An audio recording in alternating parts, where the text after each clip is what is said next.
Bueno, nosotros seguimos trabajando en hacer una ciudad más humana. El gran desafío de las ciudades es hacer ciudades más humanas y más democráticas. Por ejemplo, los sistemas de BRT o el Metrobús es democracia, porque si todos los ciudadanos son iguales, como dice la Constitución, entonces claramente un bus con 100 pasajeros tiene derecho a 100 veces más espacio en la vía que un carro con uno. Y no solamente en las vías menores, sino también en las autopistas. En las autopistas no tiene ningún sentido que hasta hace poco muchas autopistas en nuestras ciudades no tenían carriles exclusivos para bus. Esto es democracia elemental. Entonces, democracia es lo que estamos buscando.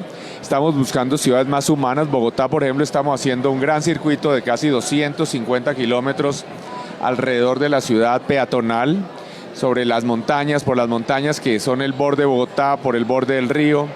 Estamos haciendo cientos de kilómetros más de ciclorrutas. Bogotá ya tenemos que por cada 3 personas que se movilizan en carro, una se moviliza en bicicleta.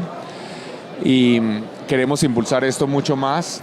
En general, el gran desafío de nuestras ciudades es lograr que sean ciudades para los seres humanos, más que para los carros, que tengamos banquetas amplias, que tengamos ciclorrutas, no aquí o allá, que tengamos claro que la ciclorruta protegida no es un detalle arquitectónico simpático, sino es un derecho, a no ser que pensemos que los únicos que tienen derecho a movilizarse sin riesgo de que los maten son los que tienen un automotor.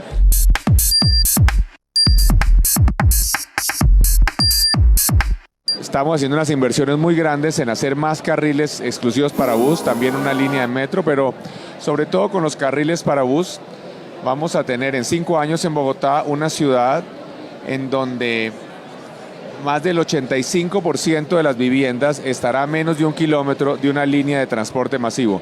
Entonces, ciudades donde caminemos, donde andemos en bicicleta y donde andemos en transporte público.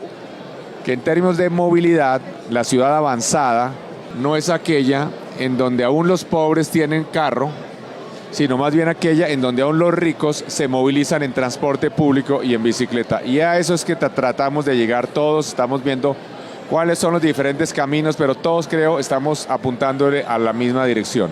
Porque los ciudadanos ricos y los pobres siempre se encuentran. Uno es el presidente de la empresa y el otro es el que limpia el baño, pero se encuentran separados por las jerarquías. Pero si nos encontramos en la banqueta, nos encontramos como iguales. Si nos encontramos en el transporte público, nos encontramos como iguales. Entonces, pero además de eso, esas son las ciudades más sostenibles, que no generan calentamiento global, que son buenas para el medio ambiente, porque no quemamos tanto combustible. La democracia no es solamente que la gente vote. Democracia es que si todos los ciudadanos son iguales, el interés general prevalece sobre el particular. Entonces, y además de tener ciudades más sostenibles y más democráticas, lo más importante es que, creo yo, tenemos ciudades más felices.